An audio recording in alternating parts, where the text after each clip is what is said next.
On a la chance depuis l'année dernière dans les collèges d'avoir un conseil de vie collégienne où les élèves sont élus par les délégués des élèves du collège et qui y représentent tous les élèves pour mener des actions, pour qu'il y ait un climat scolaire serein, pour qu'on mette en place des actions de bien-être et que les élèves viennent au collège en toute sérénité. Donc on a un conseil de vie collégienne qui est très investi. Cette année, on a monté pas mal d'actions. On a travaillé avec le service de prévention FALEP d'Ajaccio. On a réalisé une fresque dans la cour du collège.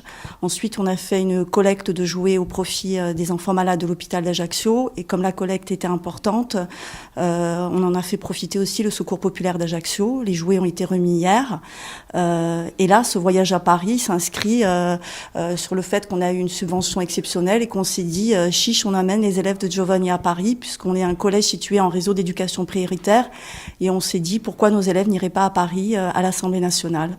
Et donc, on a pris contact avec le député de la circonscription, qui nous a obtenu un rendez-vous. Et pour nous, c'était très important qu'il y ait un échange, que les élèves rencontrent directement le député. L'Assemblée nationale, c'est bien, mais rencontrer le député de la circonscription, pouvoir discuter avec lui de son travail au quotidien, de son implication à l'Assemblée nationale, et sur le terrain, c'est un échange très intéressant au niveau de l'éducation morale et civique, beaucoup plus parlante qu'un cours. On a eu un petit échange ce matin pour expliquer ce que c'était l'Assemblée nationale, pour leur permettre de préparer le voyage. Qu'est-ce que vous avez souhaité leur dire en particulier ?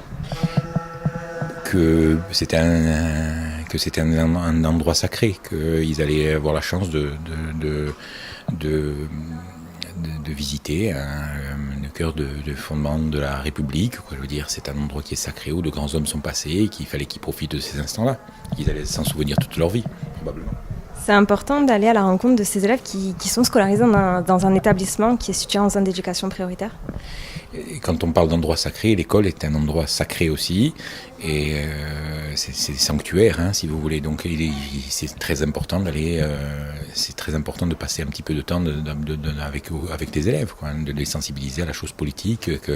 Un jour, ce sera peut-être l'un d'entre eux qui sera à notre place. Donc il faut les pousser à prendre des responsabilités. C'était très intéressant. Ça nous a fait part de son projet, de ses choses à venir plus tard.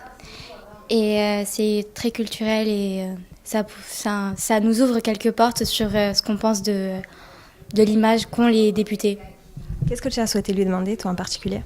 L'inégalité entre l'homme et la femme, ça me passionne à moi comme ça passionne aussi au collège. C'est un débat très à bout, du coup nous on a voulu poser cette question. Qu'est-ce que tu attends de la visite de l'Assemblée nationale à Paris ?